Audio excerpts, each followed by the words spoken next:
Hi friends, welcome to our channel. ఈ psycho killer సినిమాలు చూడటానికి భయంకరంగా అనిపిస్తాయి. ఈ సైకోలు చేసే రచ్చ మామూలుగా ఉండదు.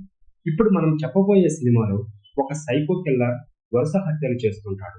ఒక పోలీస్ ఆఫీసర్ రావడంతో స్టోరీ మలుపు తిరుగుతుంది.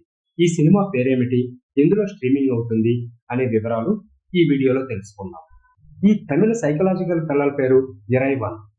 ఈ సినిమాకి అహ్మద్ దర్శకత్వం వహించాడు. సుధన్ సుందరం, జయరాములు ఈ సినిమాను నిర్మించారు. ఇందులో జయం రవి, నయనతార ప్రధాన పాత్రలు పోషించారు. ఈ చిత్రం ఒక సైకోపాత్ సీరియల్ కిల్లర్ చుట్టూ తిరుగుతుంది. నెట్ఫ్లిక్స్ లో ఈ సినిమా అందుబాటులో ఉంది. చెన్నై నగరం ఒక సైకోపాత్ సీరియల్ కిల్లర్ భయంతో వణికిపోతుంది. అతను అమ్మాయిలను కిడ్నాప్ చేసి దారుణంగా హత్య చేసి వారి శరీరాలపై స్మైలీ ఫేస్ చెక్కుతాడు. ఈ కిల్లర్ ను స్మైలీ కిల్లర్ గా పిలుస్తారు. అర్జున్ అనే ఒక అసిస్టెంట్ కమిషనర్ ఆఫ్ పోలీస్ ఈ కేసును హ్యాండిల్ చేస్తాడు. అతను నేరస్తులను అరెస్ట్ చేయడానికి బదులు ఎన్కౌంటర్ల ద్వారా న్యాయం చేస్తుంటాడు.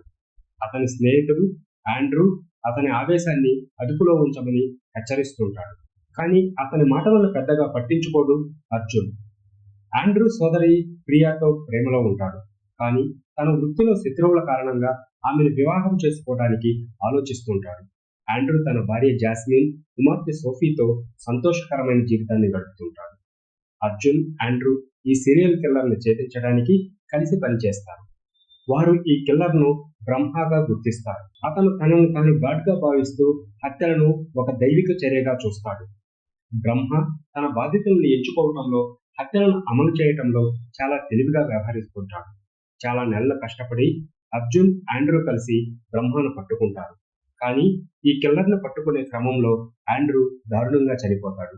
ఈ దుర్ఘటన అర్జున్ ను తీవ్రంగా కలచివేస్తుంది.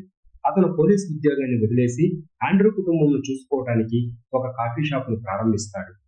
ఇది ఇలా ఉంటే మరోవైపు బ్రహ్మ పోలీస్ కస్టడీ నుంచి తప్పించుకొని తన హత్యలను మళ్లీ ప్రారంభిస్తాడు. అర్జున్ అతని మనుషులను టార్గెట్ చేస్తాడు. ఆ తర్వాత స్టోరీ భయంకరంగా మారుతుంది. చివరికి అర్జున్ మళ్లీ డ్యూటీ ఎక్కుతాడు. కిల్లర్ ని అంతు చూస్తాడా లేదా అనే విషయాలు ఈ సినిమా చూసి తెలుసుకోవాల్సింది.